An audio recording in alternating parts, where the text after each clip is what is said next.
সাংবাদিকক দুৰ্ব্যৱহাৰ কৰাক লৈ উত্তপ্ত নাজিৰাৰ ONGC অসম সম্পদৰ চৌহদ।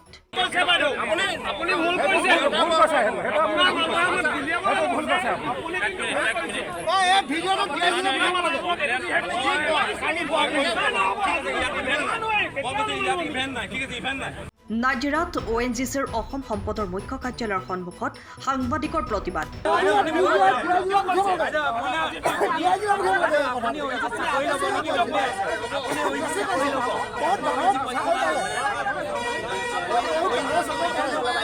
ৰাষ্ট্ৰীয় প্ৰেছ দিৱসৰ দিনাই নাজিৰাৰ ONGC অসম সম্পদৰ প্ৰৱেশদ্বাৰত সাংবাদিকক দুৰ্ব্যৱহাৰ আৰু প্ৰাণে মৰাৰ ভাবুকি প্ৰদান কৰে এজন নিৰাপত্তাৰক্ষীয়ে।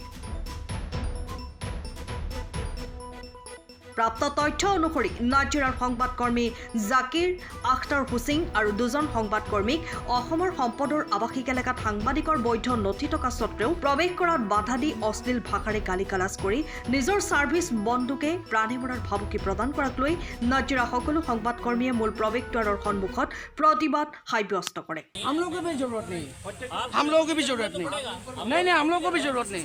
आप लोगों को अगर जरूरत नहीं है तो हम लोग को क्यों जरूरत होगा? কেইবা ঘণ্টা ধৰি অসমৰ সম্পদৰ আৱাসিক এলেকাৰ সন্মুখত প্ৰতিবাদ কৰাৰ পাছত নাজিৰা মহকুমা প্ৰশাসনৰ ব্যক্তি আহি পৰিস্থিতিৰ বুজ লয়। নাজিৰাৰ সাংবাদিকসকলে উক্ত বিষয়টোৰ লিখিত অভিযোগ দাখিল কৰে নাজিৰা আৰক্ষী প্ৰশাসনক।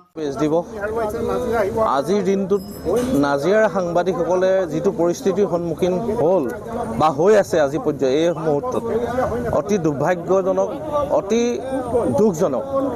কাৰণ আজিৰ দিনটোত প্ৰেছৰ যিসকল ব্যক্তি তেওঁলোকৰ উলহ মালহৰ এটা দিন, আৰু আজিৰ দিনটোত আজি ONGCৰ নিৰাপত্তাৰক্ষী, আজি নাজিৰাৰ কৰ্তব্যৰত আৰক্ষীয়ে সাংবাদিকক যিটো দুৰ্ব্যৱহাৰ কৰিছে অতি দুৰ্ভাগ্যজনক আৰু গৰিহণাযোগ্য।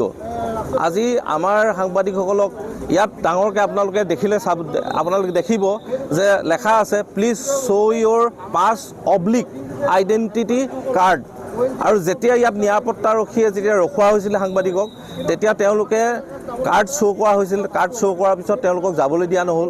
তেওঁলোকে ক'লে যে আমাৰ লগত আমাৰ ওপৰৰ বিষয়াসকলক মাতক। তেতিয়াহ'লে তেওঁলোকে মতাৰ বিপৰীতে এটা নিৰাপত্তাৰক্ষী মাতিলে। নিৰাপত্তাৰক্ষীয়ে ইয়াত আহি সাংবাদিকক বন্ধুকে কাক কৰি গুলীয়াই ভাবুকি দিলে।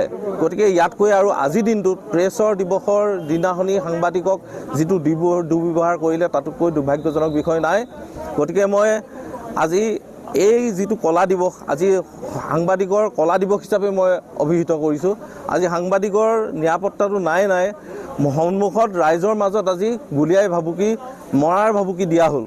গতিকে ইয়াৰ উচিত ব্যৱস্থা লাগে। আমি সেইটো কাৰণে ইয়াত অৱস্থান দমন কৰিছোঁ। আজি বহি আছে সকলো সাংবাদিক, কোনো ঘৰলৈ যোৱা নাই। গতিকে এনেকুৱা এটা পৰিস্থিতিত গতিকে মই বিচাৰোঁ যে গোটেই দৃষ্টি নিবন্ধ হওক নাজিৰা সাংবাদিকসকলক লৈ যে সকলো সংবাদ মাধ্যম একত্ৰিত হওক, ইয়াকে মই ক'লোঁ। নাজিৰাৰ পৰা নয়নমণি ভট্টাচাৰ্যৰ ৰিপৰ্ট, টাইম অফ আছা। সময়ৰ খবৰ সময়ত পাবলৈ ফ'ল' কৰক টাইম অফ আছা।